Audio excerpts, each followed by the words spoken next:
Hello बच्चों, let's read this question. The question says, name the stage of meiosis where crossing over occurs between non-sister chromatids of homologous chromosomes. हमें basically इस question में यही बताना है कि ऐसा कौन सा फेज है मियोसिस का जहां पर क्रॉसिंग ओवर होता है। तो यहाँ पर जो हमारा की कॉन्सेप्ट यूज हो रहा है दैट इज पैकाइटिन स्टेज।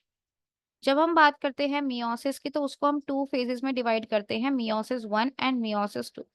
जो मियोसिस 1 में जो प्रोफेज होती है उस प्रोफेज का जो थर्ड स्टेज है, प्रोफेज 1 की जो थर्ड स्टेज होती है उसे हम कहते हैं pachytene. So pachytene is basically the third stage of prophase 1 of meiosis 1। Clear? जब हम बात करते हैं पैकाइटिन की, it is characterised by the phenomena known as crossing over and recombination. Pachytene में दो चीजें होती है, एक तो क्या होता है, क्रॉसिंग ओवर होता है, और क्रॉसिंग ओवर होने की वजह से ही क्या हो जाता है, रिकॉम्बिनेशन हो जाता है। अब बेसिकली क्रॉसिंग ओवर क्या होता है, रिकॉम्बिनेशन क्या होता है, उसको डिस्कस करते हैं। हम यहाँ पे बात कर रहे हैं होमोलोगस क्रोमोसोम्स की। जो हमारे होमोलोगस क्रोमोसोम्स होते हैं यानी कि ऐसे क्रोमोसोम जिनकी फॉर्म, स्ट्रक्चर, साइज सेम होता है, जिनमें से एक जो होता है क्रोमोसोम वो मैटरनल होता है और दूसरा क्रोमोसोम जो है वो पैटर्नल होता है। जब हमारे homologous chromosome side by side align कर जाते हैं तब हम उसे कहते हैं साइनेप्स। और synapse is accompanied by the formation of synaptonemal complex, जो कि साइनेप्स को स्टेबलाइज करने का काम करता है। अब जैसे ही साइनेप्स हो जाता है वैसे ही हम वहां पे क्या देखते हैं, जो नॉन सिस्टर क्रोमेटिड्स होती हैं हमारे होमोलोगस क्रोमोसोम्स की, उनमें से दो नॉन सिस्टर क्रोमेटिड्स अपना जो जेनेटिक मटेरियल है उसको एक्सचेंज कर लेती है। यानी कि कुछ पोर्शन ऐसा होता है उन क्रोमेटिड्स का जो आपस में क्या हो जाता है, एक्सचेंज हो जाता है। और इसी फिनोमिना को हम क्या कहते हैं, क्रॉसिंग ओवर कहते हैं। जब क्रॉसिंग ओवर हो जाएगा तो अल्टीमेटली हम क्या देखेंगे, वो जो एक्सचेंज है उसके होने के बाद एक नॉन सिस्टर क्रोमेटिड का कुछ पोर्शन हमारी दूसरी नॉन सिस्टर क्रोमेटिड के पास चला जाएगा और दूसरी नॉन सिस्टर क्रोमेटिड का कुछ पोर्शन हमारी जो फर्स्ट नॉन सिस्टर क्रोमेटिड है उसके पास आ जाएगा।